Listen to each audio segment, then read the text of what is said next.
ప్రజలు వైద్యం కోసం ప్రైవేట్ ఆస్పత్రులను ఆశ్రయిస్తూ ప్రాణాలు కోల్పోతున్నా జిల్లా వైద్యాధికారులు పట్టించుకోవడం లేదని, ప్రజల జీవితాలతో చెలగాటమాడుతున్న ప్రైవేట్ హాస్పిటల్స్ పై ఎందుకు చర్యలు తీసుకోవడం లేదని సిపిఎం జిల్లా కార్యదర్శి గొల్లపల్లి జయరాజు ప్రశ్నించారు.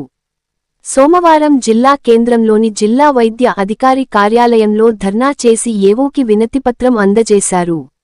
ఈ సందర్భంగా జయరాజ్ మాట్లాడుతూ, సంగారెడ్డి జిల్లా కేంద్రంలో వారం రోజుల వ్యవధిలో ప్రైవేట్ హాస్పిటళ్లలో వైద్యం చేయించుకుంటూ ఇద్దరు మృత్యువాత పడటం చాలా బాధాకరమని అన్నారు.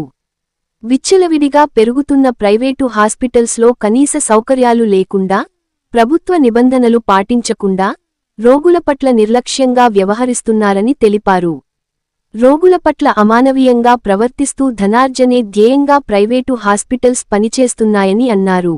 అనారోగ్యంతో హాస్పిటల్స్ వస్తున్న రోగులు మృత్యువాత పడి తిరిగి వెళుతుండడం కలచి వేస్తుందని అన్నారు. అనేక హాస్పిటల్స్లలో అర్హత లేని డాక్టర్స్, సిబ్బందితో పనిచేయిస్తూ ప్రజల ప్రాణాలతో చెలగాటం ఆడుతున్నాయని తెలిపారు.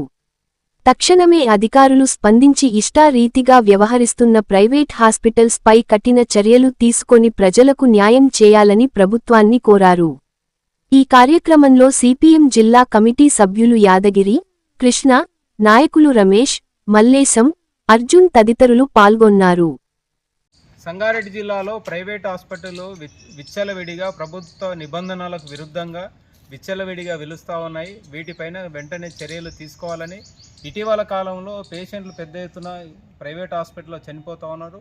సంగారెడ్డి జిల్లా కేంద్రంలోనే వరుసగా వారం రోజులలో ఇద్దరు పేషెంట్లు హాస్పిటల్ యొక్క సిబ్బంది, ప్రైవేట్ హాస్పిటల్ యొక్క నిర్లక్ష్యం వలన చనిపోవడం జరిగింది. వీటన్నిటి మీద వెంటనే విచారణ జరిపి చర్యలు తీసుకోవాలని ఈరోజు సిపిఎం పార్టీ ఆధ్వర్యంలో సంగారెడ్డి జిల్లా కేంద్రంలో ఉన్న డిఎంఎన్హెచ్ఓ ఆఫీస్ కార్యాలయం దగ్గర ధర్నా చేసి ఏఓ గారికి వినతిపత్రం ఇవ్వడం జరుగుతూ ఉంది.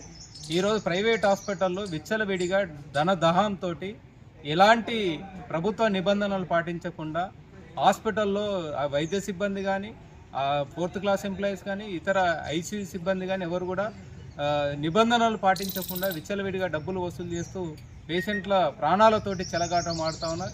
ఇట్లాంటి దానిపైన తక్షణమే చర్యలు తీసుకోవాలని చెప్పి సిపిఎం పార్టీ తరఫున డిమాండ్ చేస్తూ ఉన్నాం.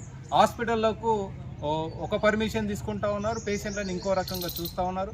ఈరోజు అవుట్ పేషెంట్ ఉన్నా కూడా ఇన్ పేషెంట్గా తీసుకొని విచ్చలవిడిగా డబ్బులు వసూలు చేస్తూ ఉన్నారు.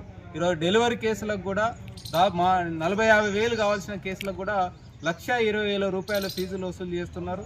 అదేవిధంగా ఐసీయూకు 12,000 అని చెప్పేసి ప్రభుత్వ నిబంధనలు ఉన్నాయి. 20,000 పైన రూపాయలు వసూలు చేస్తూ ఉన్నా కూడా వాళ్ళపైన ఎలాంటి చర్యలు ఈరోజు తీసుకోవడం లేదు. అదేవిధంగా అనేక ఆసుపత్రుల్లో మామూలు జ్వరం అని పోతే అన్ని రకాల టెస్టులు రాసి 1,000 రూపాయలు వసూలు చేస్తూ ఉన్నారు. లిఫ్టులు ఇక్కడ పనిచేస్తున్న పరిస్థితి లేదు. కాబట్టి ఇట్లాంటి ఆసుపత్రులపైన తక్షణమే చర్యలు తీసుకొని ఈరోజు పేదలు ప్రజల యొక్క ప్రాణాలని కాపాడాలని చెప్పేసి ఈరోజు సిపిఎం పార్టీ తరఫున కోరుతాను. ఇది కనుక చేయకపోతే దీని మీద పెద్ద ఎత్తున ఇందులో మెడికల్ ప్రభుత్వ అధికారులు ఎవరైతే ఉన్నారో వాళ్ళ యొక్క నిర్లక్ష్యం కూడా కనబడుతూ ఉంది. పర్మిషన్లు ఏ విధంగా ఇస్తూ ఉన్నారు.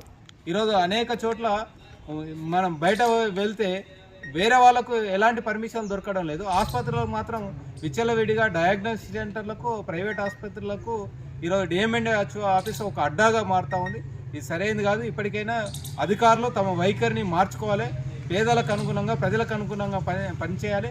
లేకుంటే మాత్రం దీని మీద పెద్ద ఎత్తున ఆందోళన చేస్తామని చెప్పేసి హెచ్చరిస్తాం.